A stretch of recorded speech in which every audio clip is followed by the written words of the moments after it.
Welcome to China, the other superpower. China is an oppressive anti-freedom country. They force their employees to work next to nothing to make their goods cheap for export. They commit genocide against Tibetans, a once peaceful and loving culture. Now they're reduced to being beaten and tortured by Chinese soldiers. The Tibetan women are even sterilized at times. Tibet was full of natural resources, which are why it was conquered. Not because China needed the land, they wanted their resources. That's no excuse for the destruction of their culture and of their people. I'm not surprised though, because considering what China does to their own people, imagine what they do to foreigners. Well, technically the other foreigners in Tibet, but I'm sure our neocons wish they ruled China. Perfect place for them. This is an outlook on the type of government that rules our economy. Confused by that comment? Let me elaborate for you. It's pretty simple actually. The USA recently threatened sanctions against China to cause their currency to appreciate.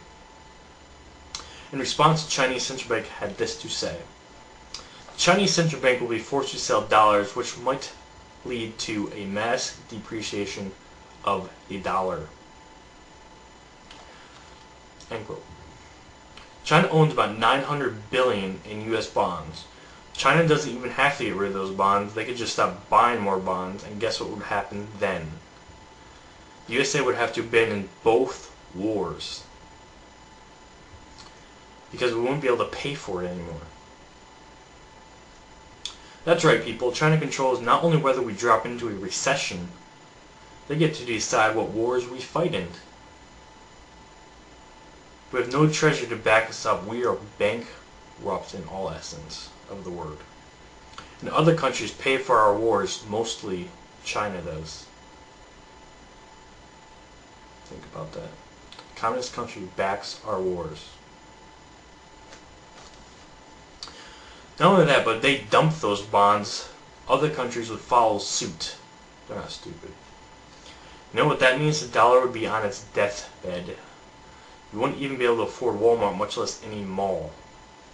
We only have our politicians and free trade to thank for this.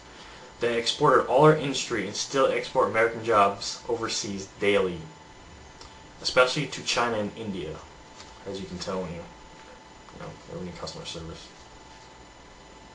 We import everything overseas to gain a profit. If our economy collapses, those corporations will go on making money in other countries. We, the regular citizens, would be left behind in possibly the largest third world country in the entire world. Corporations have no allegiance to us, or any country for that matter, only their own personal greed.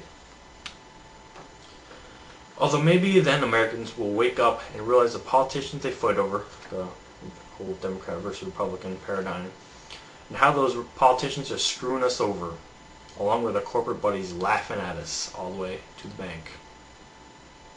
You know why it's cheap to shop at places like Walmart? Because 80% of their stuff comes from China, the slave labor capital of the world.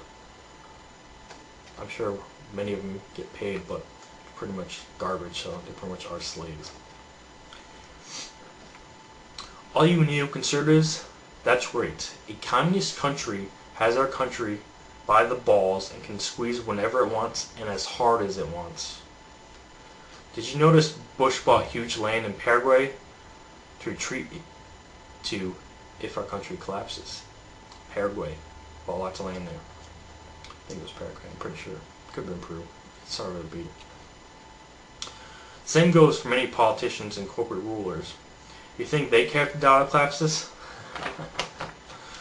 They have bank accounts overseas stocked with euros, which is killing the dollar.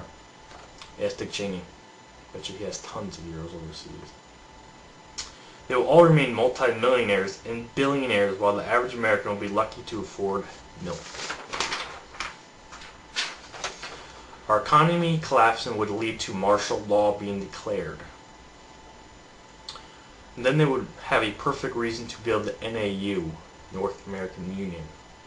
The collapse of the dollar would be the collapse of the USA as we know it. Whether China acts on their threat or not, it is projected the dollar will collapse eventually unless our economy and country change our way of thinking.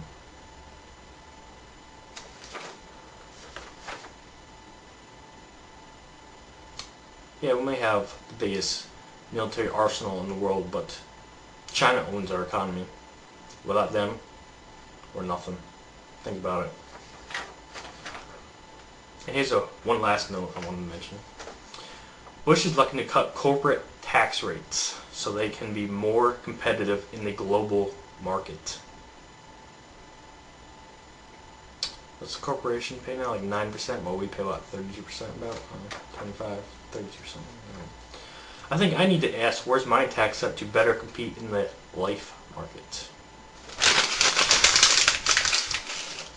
Hurrah.